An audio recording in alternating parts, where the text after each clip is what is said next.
ನೀರಿನ ವಿಚಾರ ತಮಗೆಲ್ಲ ಗೊತ್ತಿದೆ. ಬಹುಶಃ ಯಾವಾಗೂ ಕೂಡ ಕಳೆದ 30-40 ವರ್ಷದಿಂದ ಇಂಥ ದೊಡ್ಡ ಬರಗಾಲ ನಾವು ನೋಡಿರ್ಲಿಲ್ಲ. ಬರಗಾಲ ಇದ್ರೂ ಕೂಡ ಇಷ್ಟು ಜಾಸ್ತಿ ತಾಲೂಕುಗಳನ್ನ ನಾವು ಬರ ಅಂತ ನಾವು ಘೋಷಣೆ ಮಾಡಿರಲಿಲ್ಲ.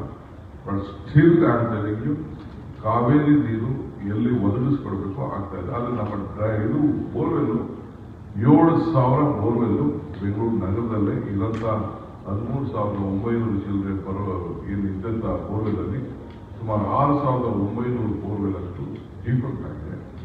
ಅದಕ್ಕೆ ನಾವು ಕಂಟ್ರೋಲ್ తీసుಕೊಂಡು ಟ್ಯಾಂಕರ್ಸ್ನೆಲ್ಲ ಕಂಪ್ಲೀಟ್ ಎಲ್ಲ ವ್ಯವಸ್ಥೆ ಮಾಡಿ ಈಗಾಗಲೇ ಅವ್ರಿಗೆಲ್ಲರೂ ಕೂಡ ನೀರಿನ ವ್ಯವಸ್ಥೆ ಮಾಡಲಿಕ್ಕೆ ನಾವೆಲ್ಲ ಕಾರ್ಯಕ್ರಮವನ್ನು BBMP ಮಾಡ್ತಾ ಇದ್ದಾರೆ. ಬೇರೆಯವರು ರಾಜಕಾರಣ ಮಾಡಬೇಕು, ರಾಜಕಾರಣ ಮಾಡ್ತಾರೆ. ಅದಕ್ಕೆ ನಾವು ರಾಜಕಾರಣ ಮಾಡೋದು ನಾವು ಯಾರಿಗೂ ಬೇಡ ಅಂತ ಹೇಳಿ ಹೋಗುದಿಲ್ಲ.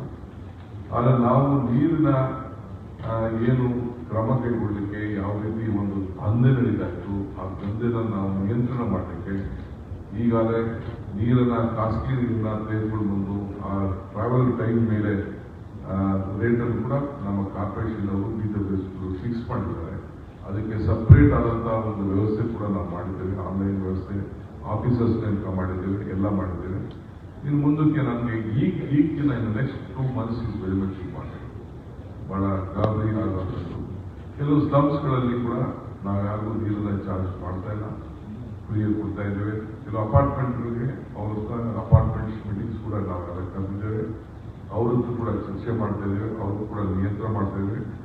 ಜಾಸ್ತಿ ಪೋಲ್ ಆಗಬಾರ್ದು ಅಂತ ಅದು ಕೂಡ ಏನು ವ್ಯವಸ್ಥೆ ಮಾಡಿದ್ದೀವಿ ಅಂತ ಒಂದು ಸಪ್ರೇಟ್ ನಿಮಗೆ ನೋಟ್ ಕೂಡ ನಾನು ತಿಳಿಸ್ತೇನೆ.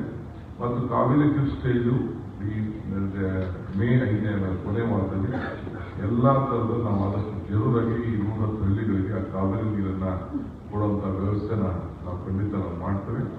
ಅದರಿಂದ ಬೆಂಗಳೂರು ನಾಗರಿಕರಿಗೆ ಏನು ಈ ಒಂದು ಮಾಫಿಯಾ ಇತ್ತು, ಆ ಮಾಫಿಯಾನ ನಿಲ್ಲಿಸಿ ಎಲ್ಲರೂ ಕೂಡ ಅವರು ಆಮೇಲೆ ಪ್ರೈವೇಟ್ ಬೋರ್ವೆಲ್ಸ್ನ ಎಲ್ಲ ಪೊಸಿಷನ್ ತೆಗೆದುಕೊಳ್ಳಿಕ್ಕೆ ಎಲ್ಲರೂ ಕಡಿಮೆ ಇತ್ತು ಅಂತಂದ್ರೆ ನಾವು ಅದನ್ನ ನೀರನ್ನು ತೆಗೆದುಕೊಳ್ಳಿಕ್ಕೆ ಎಲ್ಲ ವ್ಯವಸ್ಥೆನ ಮಾಡ್ತೇವೆ. ಇದರಲ್ಲಿ ನೀರಿತ್ತು ಅದು ಮಾತ್ರ, ಬೇರೆ ಕಡೆ ಡ್ರಿಲ್ ಮಾಡಲಿಕ್ಕೆ ಹೊಸ ಟ್ಯಾಂಕರ್ಗಳನ್ನ ಹಾಕಲಿಕ್ಕೆ ಸಾವಿರಾರು ಟ್ಯಾಂಕರ್ಗಳನ್ನ ಪೊಸಿಷನ್ ತೆಗೆದುಕೊಳ್ಳಿಕ್ಕೆ ಈಗಾಗಲೇ ರಿಜಿಸ್ಟ್ರೇಷನ್ 1,500ಕ್ಕೂ ಹೆಚ್ಚು ಟ್ಯಾಂಕರ್ಗಳು ಕೂಡ ಈಗಾಗಲೇ ರಿಜಿಸ್ಟ್ರೇಷನ್ ಮಾಡ್ಕೊಂಡಿದ್ದಾರೆ.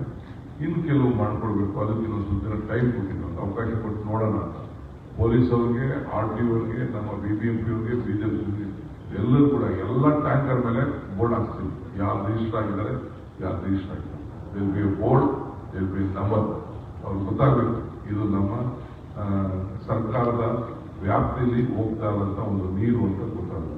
ಇಲ್ಲಿಗೆಲ್ಲ ಏನೋ ರಿಜಿಸ್ಟರ್ ಮಾಡ್ಕೊಳ್ಳದೆ ಎಲ್ಲ ಬಂದು ಒಬ್ಬರದ್ದು 5,000 ವಸೂಲು ಮಾಡೋದು, 6,000 ವಸೂಲು ಮಾಡೋದು, 4,000 ವಸೂಲು ಮಾಡೋದು, ಇದಕ್ಕೆ ಎಲ್ಲರೂ ಕೂಡ ನಡೀತಾ ಇದೆ.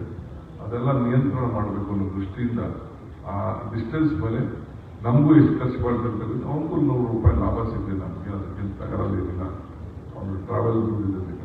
ಬೆಂಗಳೂರು, ರಾಮನಗರ, ಮಾಗಡಿ, ಈ ಕಡೆ ದೊಡ್ಡಬಳ್ಳಾಪುರ, ಹೊಸಕೋಟೆ, ಈ ಸುತ್ತಮುತ್ತ ಎಲ್ಲೆಲ್ಲಿ ನಮ್ಮ ಇರಿಗೇಷನ್ ಬೋರ್ವೆಲ್ಸ್ ಇದ್ದು ಅದನ್ನು ಕೂಡ ನಾವು ಲೆಕ್ಕಾಚಾರ ಮಾಡಿಕೊಂಡಿದ್ದೀವಿ. ಎಮರ್ಜೆನ್ಸಿ ಇತ್ತು ಅಂದ್ರೆ ಅಲ್ಲಿಂದಲೂ ಕೂಡ ನೀರನ್ನ ಡ್ರಾ ಮಾಡಲಿಕ್ಕೆ ಎಲ್ಲ ವ್ಯವಸ್ಥೆಯನ್ನು ನಾವು ಮಾಡ್ತೇವೆ.